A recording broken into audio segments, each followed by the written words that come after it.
The crystal chandeliers of the Fairmont Olympic Hotel did not stop the room from dropping into absolute breathless silence. Calvin Foster, the Mafia boss, half of Seattle's business elite, had spent 8 months too afraid to even look at directly, did not reach for the socialites drifting past his table.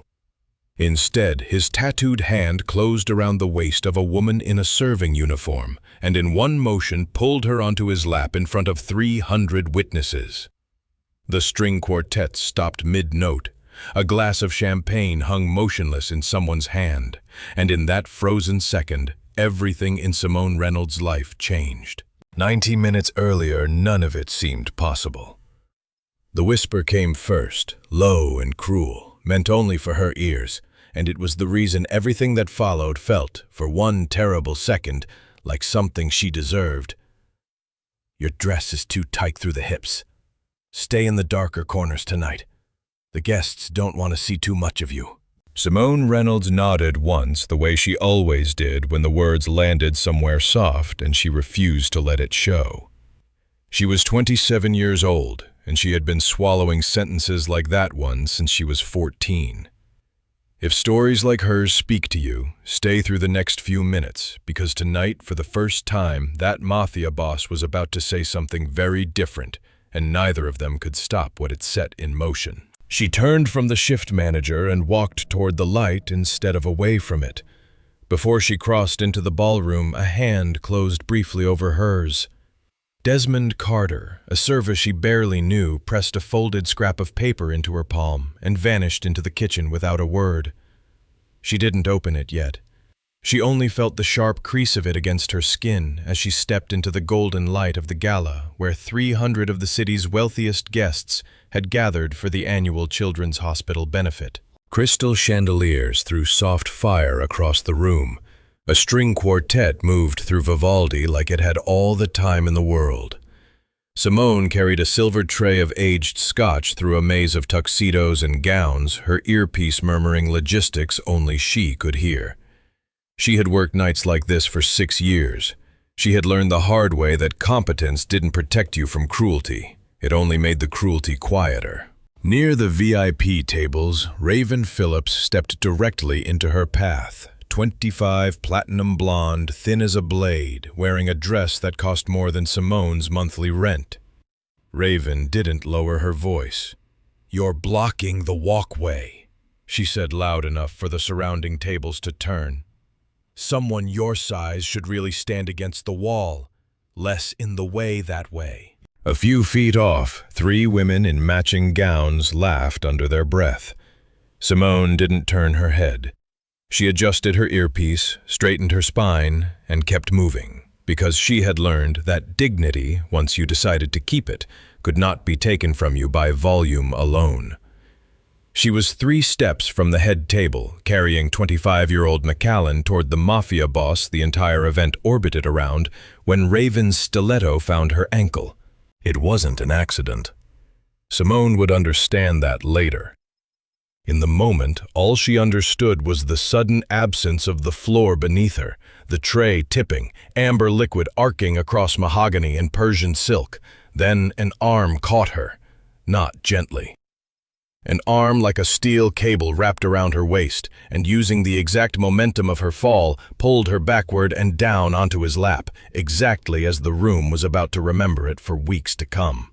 Calvin Foster was 33 years old, 6'3", and the room had gone quiet around him even before this happened.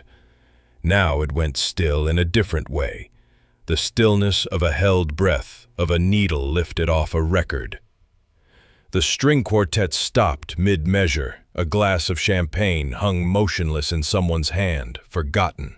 He didn't look at the crowd. He looked at her, at the color draining from her face, at the ankle she was already trying to protect, and asked low enough that only she could hear it. "Are you hurt?" She tried to stand. His arm tightened at her waist, and he murmured against her ear, "Don't. I have been waiting 8 months for exactly this moment." Then he lifted her chin in full view of 300 witnesses and said the words that would be repeated in whispers across Seattle for weeks. "She didn't fall. She was set up." Across the room, a heavy-set man in a pinstripe suit went the color of ash. Harrison Phillips Raven's father, a real estate magnate whose name sat on half the buildings downtown, stared at the Mafia boss holding his daughter's target on his lap and mouthed a name that only the two of them understood.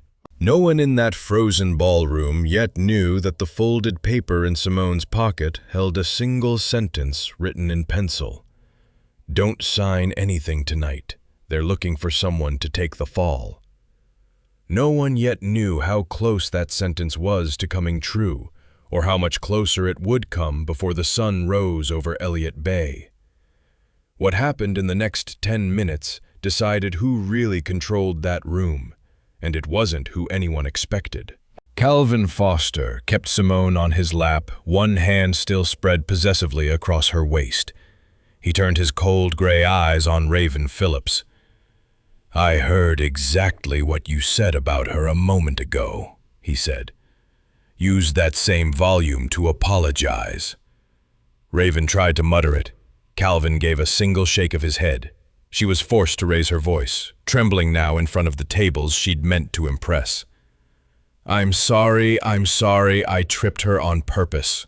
The moment the words left her mouth, Calvin turned to the hotel's general manager, whose face had gone the color of old parchment, and spoke so every guest could hear.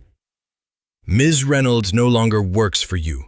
If your staff can be assaulted at an event I'm personally funding, every shipping contract this hotel chain holds with my syndicate will be pulled within 48 hours. Simone heard the word fired and felt her blood drop straight to her feet. Her mother was lying in a bed at Harborview Medical Center. Rent on the Capitol Hill apartment was due in 9 days. Calvin didn't explain further. He lifted her over her protest that she was too heavy to be carried and walked straight through the parting crowd toward the exit, 4 bodyguards forming a diamond around them. In the armored Bentley idling at the curb, Calvin set her down and handed her an open tablet. "In 3 hours, the FBI locks down this hotel's entire accounting system," he said. "Money laundering through gala invoices." Simone stared at the screen.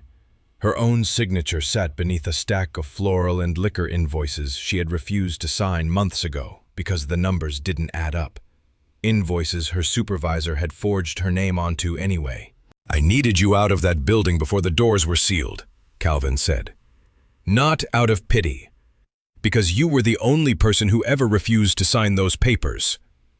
While she was still absorbing that, his phone lit with a message from a blocked number. He moved to silence it, but the streetlight caught the words reflected against the window glass beside her. "She's received the paper. Proceed to phase 2. He offered no explanation yet. "From now on," he said only, "everything you see has a reason behind it." Then he opened a leather folder and slid across a faded photograph, 5 years old. Her younger brother Micah standing beside a shipping container stamped with the Mitchell Syndicate logo. Calvin held her gaze. "Your brother didn't die in a car accident, and I know exactly who arranged it." The Bentley pulled into the Seattle night. Simone held the photograph in fingers gone bloodless, and for the first time all evening she could not hold her face steady. A Mafia boss just handed her the truth about her brother's death and a stack of evidence that could put him away for life, all in the same folder. Comment one word: is Calvin protecting her or protecting himself? Pick a side before next part. The Bentley descended into the private garage of a Belltown penthouse tower. Calvin carried Simone through a private elevator into an apartment of black stone, leather, and steel, floor-to-ceiling windows framing the lit needle of the Space Needle against the dark. A private physician arrived to check her sprained ankle. While he prepared a portable X-ray, Simone rose, limping, and quietly opened the tall bookcase behind the sofa. Inside a hidden drawer sat a thick black folder labeled Reynolds, 2019. She opened it. The full investigation into her brother's death, 5 years buried. Crime scene photographs, coroner's notes, and folded beneath them, a handwritten letter from Micah, addressed to Calvin, dated 3 days before the accident. If I don't come back, protect my sister. She doesn't know anything. Beneath the letter taped to the folder's spine sat a small USB drive. She plugged it in. Her brother's voice, unmistakable, filled the room. My sister is smarter than I am. If she's ever backed into a corner, let her hold the proof herself. Don't do it for her. She needs to stand up on her own 2 feet. Calvin appeared in the doorway as the recording ended. He didn't deny any of it. He stood beneath the lamplight and said only, I kept my word. Simone turned eyes burning, but her voice steady. So the whole scene of pulling me onto your lap, that was theater to get me out before the raid. I was only ever a tool. Her question isn't really about the scandal. It's about whether she has ever in her whole life been chosen for herself rather than for what she could do for someone else. And every childhood memory of being useful instead of wanted is riding on his answer.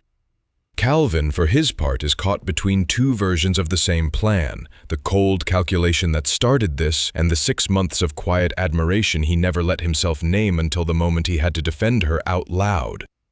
He answers honestly, because lying to her now would prove she was right to expect it. That's how it started, Calvin said, stepping closer. But I've watched how you handle a crisis for 6 months now, and a public firing in front of hundreds of witnesses was the only kind of severance no one could quietly undo later. You are not a tool, Simone. You are the key. The doorbell rang. A bodyguard entered, tense. A box was delivered downstairs. Inside are Raven Phillips's heels and a photograph of Ms. Reynolds on your lap taken from a hidden angle in the ballroom. Calvin took the photograph. His face went cold by degrees. Simone looked from the shoebox to him, understanding for the first time that whatever game had begun tonight had just climbed to a far more dangerous level. 14 days. That was how long it took for a body to remember it was allowed to stand up straight. In the first week, Simone Reynolds relearned the penthouse the way a stranger relearns a language, the particular hush of the elevator doors, the way morning light came in low and gold across the black stone floors before Calvin was even awake, the sound of his voice through 2 closed doors, always controlled, never raised, except once at 3 a.m., when a name she didn't recognize came through the wall, sharp enough to wake her. She never asked about it. She had learned a long time ago that some doors opened on their own schedule, not yours. The physician came twice more. The ankle healed faster than the rest of her did. What took longer was learning to walk into a room and not measure automatically how much of it she was allowed to take up. Calvin taught her the ledgers himself, some nights sleeves pushed to the elbow, a legal pad between them on the kitchen island, instead of a bed between them elsewhere in the apartment. A distance she noticed he kept on purpose and didn't ask about either. You already know how this business humiliates people, he told her one night, not looking up from the page. Now I need you to know how it protects them. You can't fix what you don't understand from both sides. She caught him twice staring at his phone a beat too long before he answered it. Once he silenced a call entirely jaw tight and told her it was nothing. She let it go. She had a folder in a drawer with her brother's name on it. She understood better than most people the cost of asking questions before you're ready for the answers. Harrison Phillips, meanwhile, was not sleeping. 5 years earlier, he had stood on a private dock in the rain and signed a shipping manifest he knew was wrong, because refusing would have cost him more than his conscience could survive losing. He had told himself every year since that the debt was paid in silence. He had not expected silence to have compound interest. By the 14th day, the Mitchell Syndicate's newest hotel was ready to open its doors on the shore of Lake Union, and Simone Reynolds walked into it not as staff, but as the woman who ran the room. The rooftop restaurant opened on a clear, cool evening, the kind Seattle rarely gave in early spring. Glass walls holding in the warmth, string lights low enough to catch in the champagne glasses, the lake beyond gone the color of hammered pewter under a sky just losing its light. A jazz trio worked through something unhurried in the corner. Behind the bar, ice cracked into a shaker in 3 sharp strikes, and for half a second the sound made Simone's pulse jump, an old reflex the body remembering.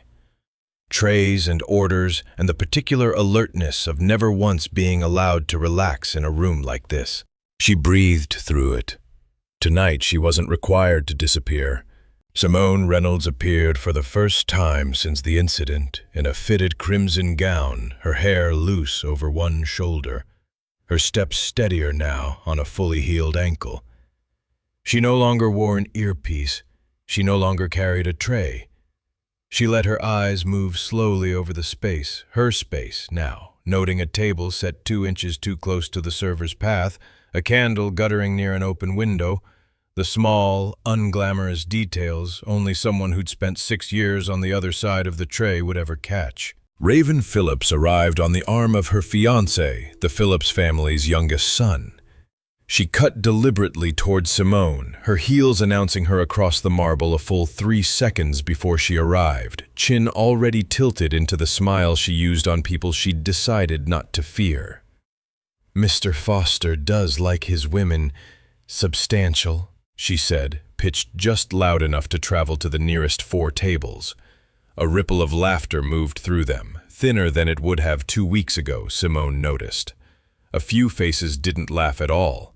One woman, older, in sapphire silk, looked faintly embarrassed on Raven's behalf. Simone felt the old heat rise in her chest, the automatic instinct to shrink, and recognized it for exactly what it was, a reflex, not a truth. She let it pass through her like weather. Before she had to answer, a hand closed lightly around her elbow, not Calvin's. Desmond Carter, still in a server's black vest, pulled her half a step back into the shadow behind the service bar, his voice dropping low, barely audible over the trio's bass line. "That warning I gave you at the gala," he said, eyes flicking once toward the floor to make sure no one was close enough to hear. "Mr. Foster called it Phase 1. This is Phase 2. He glanced toward the kitchen doors, then back. The hallway camera outside the storage room caught everything that night. Raven didn't act alone. There's a text sent to her at 10:47, "Teach the fat girl a lesson before midnight." I handed the original file to Mr. Foster yesterday. Simone's hand went briefly still around the stem of her water glass. 6 years of small cruelties, she thought, and it had taken 1 sentence in a text message to finally put a name and a time on all of it.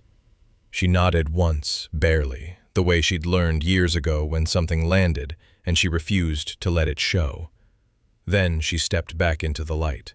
She walked toward Raven's table without hurrying, the crimson silk moving against her legs, and the room's hum dipped by degrees as more people noticed than she expected.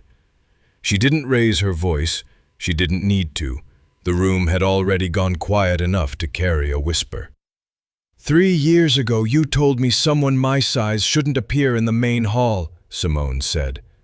I'm still standing here today, and this time I'm not asking permission. She set a yellowed 2019 flower invoice on the white tablecloth, the paper's edge trembling slightly under her fingers before she let it go.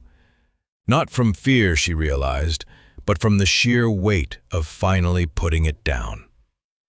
The receiving account number matched exactly a shell company Raven's fiancé was using to launder money from illegal shipments. Raven's fiancé shot to his feet so fast his chair barked against the marble floor, temper flaring, one hand moving instinctively toward his jacket.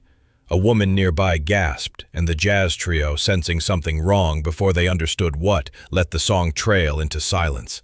Calvin Foster stepped out from behind them close enough that Simone felt his warmth at her shoulder before she saw him. But before he had to act, Harrison Phillips Raven's own father seized his son's wrist and forced his arm back down. For a moment, Harrison didn't look like a man protecting his family. He looked like a man standing on a rain-slicked dock 5 years ago, signing his name to a manifest he'd told himself he'd forget by morning. He hadn't. Not once in 5 years had he forgotten it. "Enough," Harrison said, his voice shaking but final.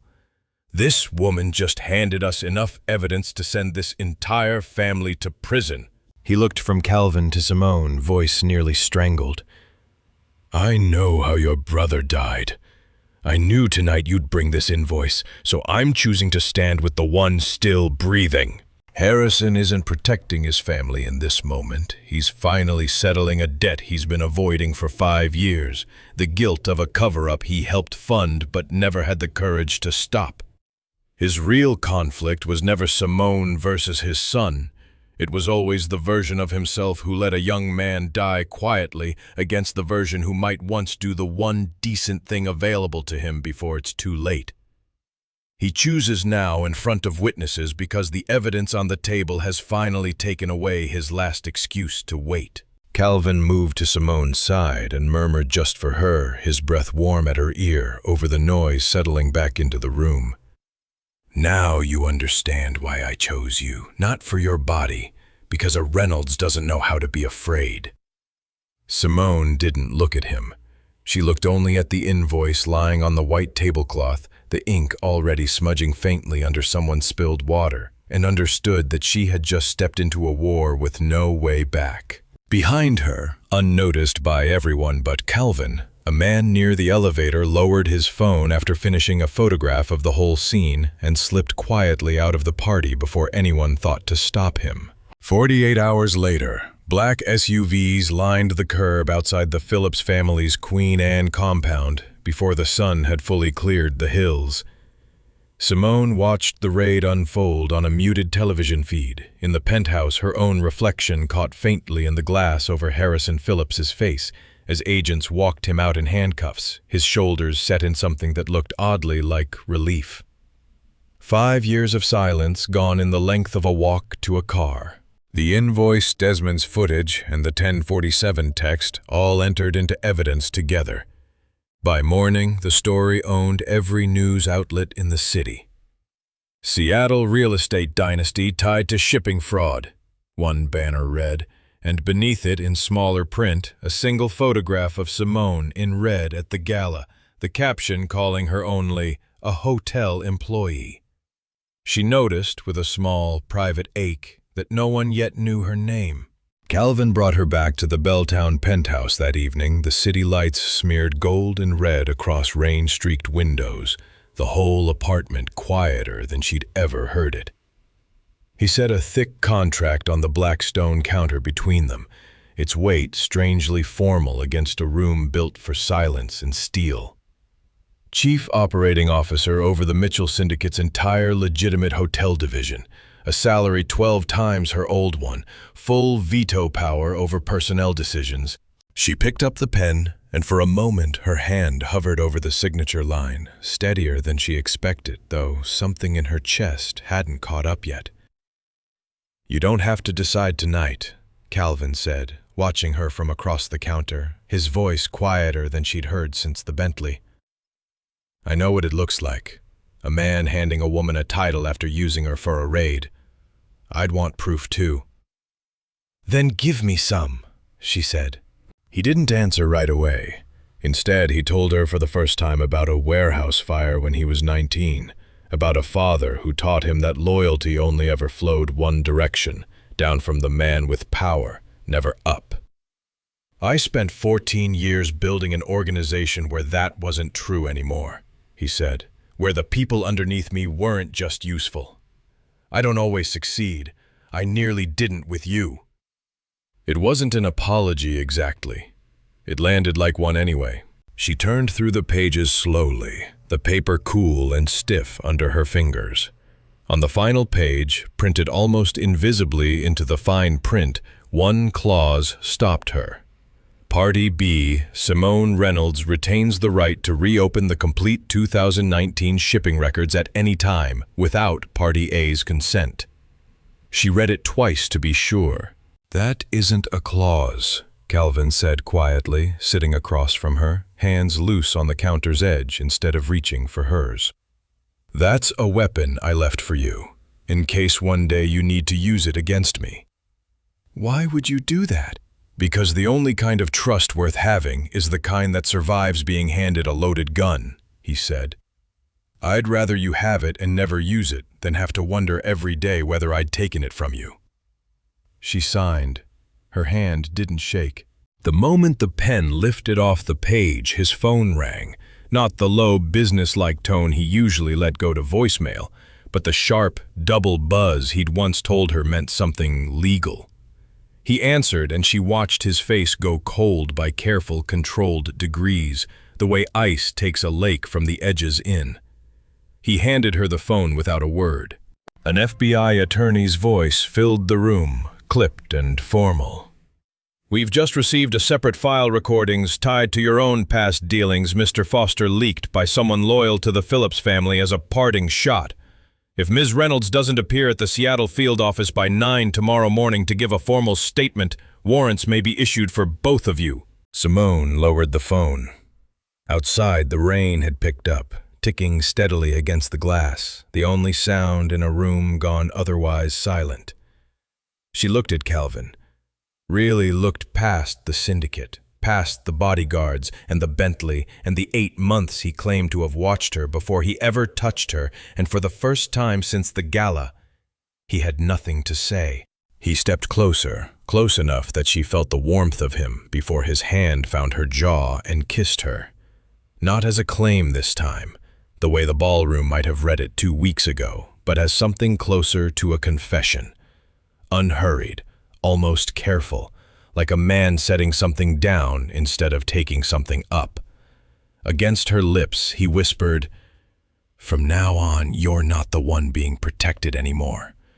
You're holding the key to my own future." She didn't pull away. She only looked into his eyes and said, "Then tomorrow we go together." They did. 9 o'clock the next morning found them both in a gray conference room at the Seattle field office fluorescent light, doing no favors to either of them, a recorder blinking red on the table between them. Simone's sworn statement establishing the full timeline of the invoice, the footage, and her own 6-month employment record took 40 minutes to give, and in the end was enough. The U.S. Attorney's Office closed the inquiry into Calvin without charges. The leaked file was ruled unreliable and unrelated to the case already made against the Phillips family. The warrant never came. But as they left the building into a gray Seattle morning, Calvin's hand found the small of her back, and for the first time she felt him exhale, really exhale, like a man who had been holding his breath for longer than 14 days. 6 months folded into a life neither of them entirely recognized yet as their own.